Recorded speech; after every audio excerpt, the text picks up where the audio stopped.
नमस्कार, good morning. Times star Bharat पर fit India का सुपर हिट बुलेटिन आप देख रहे हैं। आपके साथ मैं हूं साक्षी मिश्रा। गुड मॉर्निंग, मैं हूं आपके साथ श्वेता श्रीवास्तव। तो देश दुनिया की हर मॉर्निंग अपडेट लेकर एक बार फिर से आपके सामने हम हाजिर हैं। तो इस बुलेटिन को आपने देख लिया तो कोई भी खबर आपसे मिस नहीं होगी। आज की हर बड़ी खबर विस्तार में आगे आपके सामने रखेंगे, बने रहिए हमारे साथ।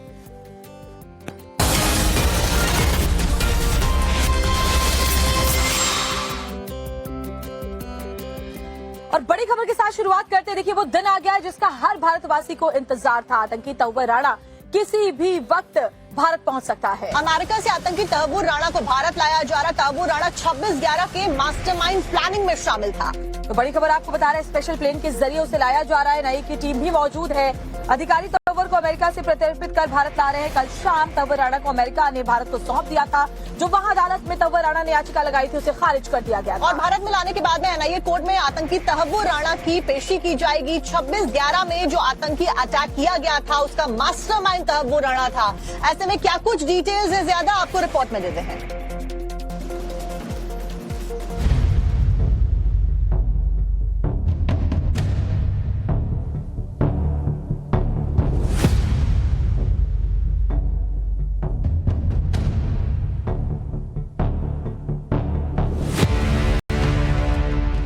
करीब 17 साल बाद 26/11 मुंबई हमलों के एक और दहशतगर्द का हिसाब होगा। ये दहशतगर्द है तव्वुर राणा, जो अब तक अमेरिका में था। अब हिंदुस्तान में इसके गुनाहों का हिसाब होगा। 26/11 आतंकी हमले का ये मोस्ट वांटेड अमेरिकी जेल में कैद था, लेकिन कई सालों की कानूनी लड़ाई के बाद अब इस दहशतगर्द को भारत डिपोर्ट किया गया है। और इस पूरे डिपोर्टेशन की मॉनिटरिंग एनएसए अजीत डोभाल की निगरानी में की गई। आर्मी का पूर्व कैप्टन है, कनेडियन नागरिक था और आईएसआई का एक बहुत बड़ा एसेट था। ये संतोष का विषय है कि प्रधानमंत्री मोदी और डोनाल्ड ट्रंप की मीटिंग के बाद ये निर्णय हुआ कि उसको भारत प्रत्यावर्तन किया जाएगा। ये संतोष का विषय है कि सुप्रीम कोर्ट अमेरिका के 21 जनवरी इसी वर्ष उसके आवेदन को खारिज कर दिया। अब उसके आने का रास्ता साफ हो चुका है। अब सवाल है कि तव्वुर राणा भारत आएगा तो कहां रखा जाएगा। इसके लिए दो ऑप्शंस हैं। पहला दिल्ली की तिहाड़ जेल और दूसरा मुंबई की आर्थर रोड जेल। इन दोनों जगहों पर तैयारी पूरी है। अब ये देश की सुरक्षा एजेंसियों के ऊपर है कि वो राणा को किस जेल में ले जाने वाली हैं। 26/11 हमले के दिन आतंकियों ने सीएसटी स्टेशन और कामा अस्पताल में भी हमला बोला। करीब 17 साल पहले हुए इस अटैक को याद कर हमले के प्रत्यक्षदर्शी आज भी कांप उठते हैं। सर उस रात को काली रात बोलता हम लोग, बहुत बेकार मंजर है। पहली बात तो हम लोग को ट्रेनिंग नहीं था। मैंने फॉरनर लोग को देखा तो जमीन में लेट जा रहे थे। और दूसरी बात क्या है, इतना बड़ा हादसा हो गया। कसाब को इतना साल जेल में रखा, कोर्ट कार्रवाई, ये सब कार्रवाई, अंडा सेल बनाया, करोड़ों रुपए खर्चा किया, बहुत पैसा खर्चा हुआ। आज अमेरिका का सरकार को मैं शुक्रिया अदा करना चाहता हूँ, धन्यवाद देना चाहता हूँ ट्रम्प जी को, जो इतने बड़े मास्टरमाइंड को इंडिया भेज रहे हैं। लेकिन मैं कुछ सरकार से विनती करना चाहता हूँ, माननीय कोर्ट उच्च न्यायालय से विनती करना चाहता हूँ, राष्ट्रपति से विनती करना चाहता हूँ कि आतंकवादी के लिए कुछ चेंजिंग होना चाहिए। कि वो देश का मेहमान नहीं है कि उसको अच्छा से खातिरदारी हो। ज़्यादा से ज़्यादा 2 से 3 महीना में उसको सजा सुना दिया जाए। हम लोग न्यूज़ भी देखते ना, हम लोग बाहर से आतंकवादी पकड़ा गया, वो केस में जीत के आया। इंडिया पुलिस वाले जो भी है लीडर, उन लोग ने जीत के आया, तो इधर लाने वाले तो उसको जल्दी से जल्दी कड़ी से कड़ी सजा दिया जाए। हम वो भी सोच रहे हैं कि पहले वाले गए उसको सजा दिए तो इसको भी देना चाहिए। तव्वुर राणा की कस्टडी के लिए उसे कल एनआईए की कोर्ट के समक्ष पेश किया जाएगा। मुंबई क्राइम ब्रांच के अधिकारियों के मुताबिक तव्वुर राणा के खिलाफ एनआईए का केस दिल्ली में दर्ज है, इसलिए उसे पहले यहीं की कोर्ट में पेश किया जाएगा। हाथ में गोली लगी थी, मेरा हाथ इधर से फ्रैक्चर हो गया था, तो इधर आके उसको कड़ी से कड़ी सजा होनी चाहिए और गवर्नमेंट ने उसको एक्शन लेना चाहिए उसके ऊपर। क्योंकि वो जो 26/11 जो हो गया था उसको बहुत, वो दिन कभी भूल नहीं सकता है। क्योंकि वो जब भी मेरे हाथ में गोली थी, मैं अच्छा था, वो एक डिवाइडर पे बैठा था, वहाँ से पुलिस की वैन आई, पुलिस में गाड़ी में वो अतिरिक्त बैठे थे, उससे फायरिंग हो गया था। मैं नीचे बैठा था इसलिए बच गया, नहीं तो मेरा हाथ किधर भी गोली लगता था। आतंकी तव्वुर राणा के भारत प्रत्यर्पण से पहले गृह मंत्री अमित शाह, विदेश मंत्री एस जयशंकर और एनएसए अजीत डोभाल ने अहम बैठक की। आपको बता दें कि 26 नवंबर 2008 को मुंबई में लश्कर-ए-तैयबा के आतंकियों ने हमला किया था। आतंकियों के खिलाफ 4 दिनों तक ऑपरेशन चला। इन हमलों में कुल 175 लोग मारे गए, जिनमें 9 हमलावर आतंकी भी शामिल थे और 300 से ज्यादा लोग घायल हुए थे। आरोप है कि इस हमले की पूरी प्लानिंग में दहशतगर्द तहव्वुर राणा भी शामिल था। रुक करते हैं कोलकाता से, जहां पर जमीयत उलेमा हिंद का आज विरोध प्रदर्शन है। वक्फ कानून के खिलाफ में रामलीला मैदान में प्रदर्शन किया जाएगा। तो देखिए, आज से प्रदर्शन की चेतावनी दी गई थी और इसके अलावा कल भी हमने देखा अलग अलग शहरों से प्रदर्शन की तस्वीरें सामने आई थी। वक्फ संशोधन कानून देश में लागू हो चुका, अधिसूचना जारी इसके लिए कर दी गई है। बावजूद इसके कई मुस्लिम संगठन इसको लेकर विरोध प्रदर्शन कर रहे हैं। एक तरफ जहां कोलकाता में विरोध प्रदर्शन होता हुआ नजर आएगा, वहीं दूसरी तरफ 11 बजे कोलकाता में प्रदर्शन है। भोपाल में भी मुस्लिम पर्सनल लॉ बोर्ड ने प्रदर्शन का ऐलान किया है। दोपहर 2 से 4 के बीच में ये प्रदर्शन किया जाएगा भोपाल में। ये बंगाल में देशद्रोहियों का अखाड़ा, उसमें मुर्शिदाबाद सबसे आगे है। देश में कहीं भी कुछ भी हो, दुनिया में कुछ भी हो, यहाँ राष्ट्र विरोधी शक्ति रास्ता में उतर जाती है, राष्ट्रीय संपदा को नुकसान पहुंचाती है। सीए पारित होता है, 3 दिन तक आग लगता है। रेल स्टेशन, रेल डब्बा जला दिया जाता है, बस जलाया जाता है, स्टेशन जलाया जाता है, पोल्ट्री तो उखाड़ दिया जाता है।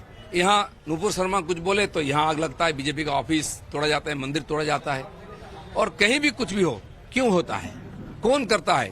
और यहाँ की जो सरकार है वो क्या करती है? ना एक एफआईआर, ना किसी को डंडा मारना, किसी को अरेस्ट करना, बल्कि इनकी इतनी हिम्मत हो गई, पुलिस की गाड़ी जला देते हैं, पुलिस की थाना जला देते हैं, फिर भी चलता रहता है। ये कौन लोग कर रहे हैं? ये सब रोहिंग्या है, घुसपैठिया है और इनको पनाह दे के रखा गया है। इसीलिए 450 किलोमीटर का बेड़ा लगाने नहीं दिया जाता बारबेडो है। तो वक्फ संशोधन बिल के देश भर में लागू होने के और ब्रेक के बाद एक बार फिर से आपका स्वागत है। फिट इंडिया का सुपर हिट बुलेटिन आप देख रहे हैं। अगली खबर आपको उत्तर प्रदेश के अलीगढ़ से बताएंगे, जिसे देखकर आप भी हैरान हो जाएंगे, क्योंकि खबर ऐसी है जो कि रिश्तों को शर्मसार कर देगी। सोचिए, एक लड़की की शादी होने वाली थी, लेकिन शादी से पहले उसकी मां ने उसका घर उजाड़ दिया। दरअसल सास अपने होने वाले दामाद को लेकर शादी से पहले फरार हो गई। पूरी खबर देखिए रिपोर्ट में।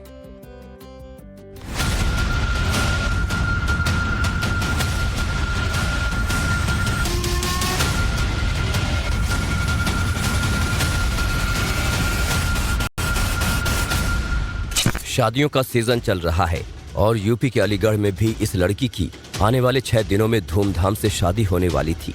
लेकिन उससे पहले ही इस लड़की की मां उसके होने वाले पति यानी अपने दामाद के साथ फरार हो गई। शादी का मुहूर्त निकल चुका था, कार्ड छप चुके थे, रिश्तेदारों को न्योता भी जाना शुरू हो गया था। 16 अप्रैल को बारात आने वाली थी। यहाँ तक कि हल्दी संगीत के कार्यक्रमों की तैयारियां और घर पर रिश्तेदारों का आना जाना सब कुछ शुरू हो चुका था। लेकिन शर्म, लिहाज, समाज, पति, बेटी और परिवार किसी की भी परवाह किए बिना एक मां ने ही बेटी के अरमानों पर पानी फेर दिया। बताया जा रहा है कि दामाद अपनी होने वाली पत्नी के बजाय अपनी सास से 22 घंटे बातें किया करता था। 3-4 महीने से उनकी कॉल चल रही थी। किसकी कॉल रही थी? राहुल की और मेरी माँ की कॉल चल रही थी। उससे तो हमें कोई मतलब है नहीं। अब 3.5 लाख रुपए थे हमारे अलमारी में, 3.5 लाख रुपए और 5 लाख का था जेवर। सब सारा जेवर, पैसे वगैरह सब कुछ गायब करके, सब कुछ हमारे घर में ऐसा 10 रुपए भी नहीं छोड़ के गई है कि चाय कर लें और हम पापे खा लें उससे।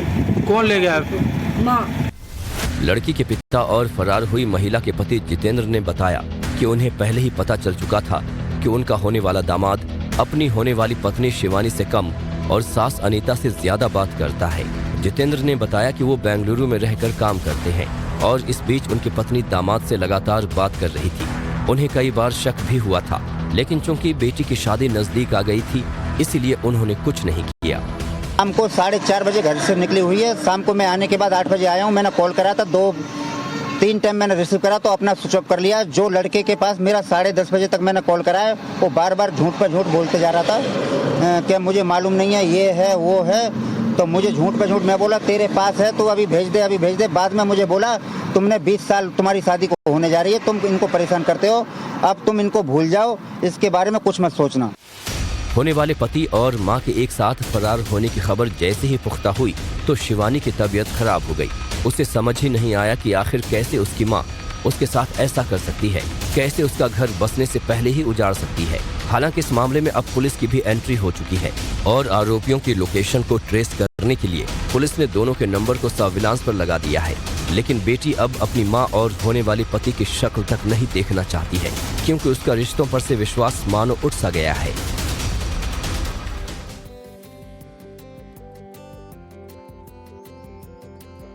बहुत ज्यादा बढ़ती जा रही है। लेकिन अब हम आपको ऐसी खबर दिखाने वाले जहां पर चमोली में कुछ ऐसा हुआ जिसकी वजह से मौसम के बदलते मिजाज की वजह से अफरा तफरी मच गई। दरअसल उत्तराखंड के चमोली में अचानक से मौसम बदला और उसके बाद बैठे बिठाए लोगों के लिए कैसे मुसीबत हो गई, देखिए रिपोर्ट में। सबसे पहले आप इस खौफनाक तस्वीर को देखिए, जहां आपको सड़क पर चारों ओर कई फीट ऊंचा पहाड़ी मलबा नजर आएगा और इसी मलबे के बीच कई गाड़ियां दबी हुई हैं। पास से पानी की तेज धारा बह रही है। हैरान कर देने वाली ये तस्वीरें उत्तराखंड के चमोली से सामने आई हैं, जहां बुधवार देर शाम को अचानक हुई बेमौसम बारिश ने लोगों के लिए मुश्किलें खड़ी कर दी। तेज आंधी के बाद आई जोरदार बारिश की वजह से कई जगहों पर सड़कों पर मलबा आ गया, जबकि कुछ जगहों पर खड़ी गाड़ियों के ऊपर भी बरसाती नालों का पानी और मलबा बहकर आ गया, जिससे गाड़ियां मलबे में फंस गईं और सड़कों पर आवाजाही भी ठप हो गई। चमोली के लोकल लोगों के मुताबिक दोपहर के बाद मौसम में तेज बदलाव आया और कुछ ही देर में बारिश शुरू हो गई। मेन बाजार के पास मौजूद बरसाती नाले उफान पर आ गए। रामलीला मैदान के पास सिपाही गदरे में भारी बारिश की वजह से बड़ी मात्रा में मलबा और पत्थर बहकर आए, जिसकी चपेट में कई गाड़ियां तो आईं, लेकिन गनीमत की बात ये रही कि कोई जानहानि नहीं हुई। हालांकि अचानक आई इस आपदा के बाद प्रशासन तुरंत राहत और बचाव कार्य में जुटा और फंसे हुए लोगों का रेस्क्यू किया। तो वहीं मौसम विभाग ने अलर्ट जारी करते हुए आने वाले 24 घंटों के लिए भारी बारिश की आशंका जताई है और लोगों से सुरक्षित जगहों पर रहने की अपील की है। अब खबर आपको उत्तर प्रदेश के फिरोजनगर से दिखाते हैं, जहां पर एक ऐसी खबर सामने आई जिसे देखकर आपके पैरों तले जमीन खिसक जाएगी। दरअसल यहाँ पर एक व्यक्ति ने अपने ही दोस्त को फंसाने के लिए एक जाल बिछाया था, लेकिन आखिरकार ऐसा हुआ क्या जो इस जाल में ये व्यक्ति खुद ही चला गया। 60 सेकंड की हमारी इस रिपोर्ट में डिटेल्स देखिए। चौंका देने वाली ये खबर यूपी के फिरोजाबाद से सामने आई है, जहां एक युवक ने पुरानी रंजिश में कुछ लोगों को फंसाने के लिए अपनी गर्दन काट ली और 4 लोगों के खिलाफ पुलिस थाने में केस भी दर्ज करवा दिया। हालांकि जब छानबीन कर रही पुलिस टीम ने पूरी वारदात का पता लगाने के लिए गली में लगे सीसीटीवी कैमरे खंगाले तो एक कैमरे में आरोपी खुद ही अपनी गर्दन को काटता हुआ नजर आया, जिसके बाद आनन फानन में उसे अस्पताल में भर्ती करवाया गया, जहां उसका इलाज जारी है। पुलिस के मुताबिक दोनों पक्षों में समरसिबल से पानी भरने को लेकर झगड़ा चल रहा था और मंगलवार की रात भी उनके बीच एक बार फिर कहासुनी शुरू हो गई। लेकिन इस कहासुनी के दौरान ही आरोपी ने दूसरे पक्ष के खिलाफ ऐसी चाल चली जिसमें वो खुद ही फंस गया।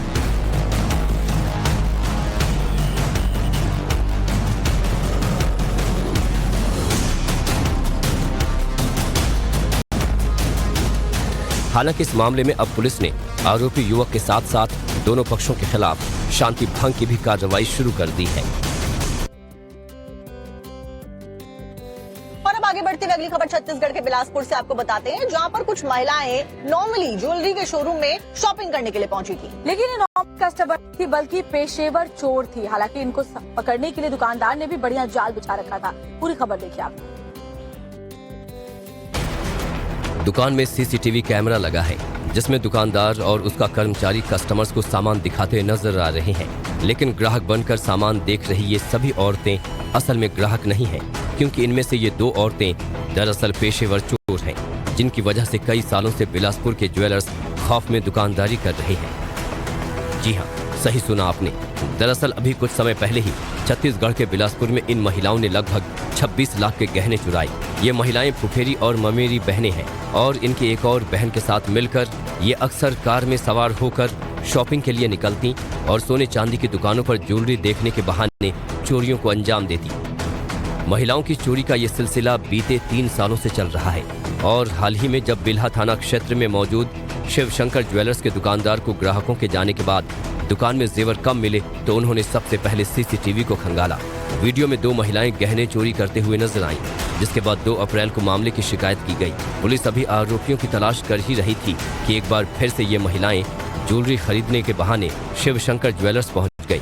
बस फिर क्या था, दुकानदार ने पुलिस को आरोपियों की दुकान में आने की खबर दी तो मौके पर पहुंची पुलिस ने मौके से दोनों को गिरफ्तार कर लिया और फिर पूछताछ के बाद एक और महिला और उसके पति को भी चोरी के बहाने गहने बेचने के आरोप में गिरफ्तार किया गया। आरोपियों के पास से पुलिस को 23 तोला सोना, 1.5 किलो चांदी और कैश समेत 26,83,000 रुपए का माल बरामद हुआ है। बता दें कि इस मामले में पुलिस चोरी का सामान खरीदने वालों की भी जानकारी जुटा रही है ताकि उन पर भी कार्रवाई की जा सके।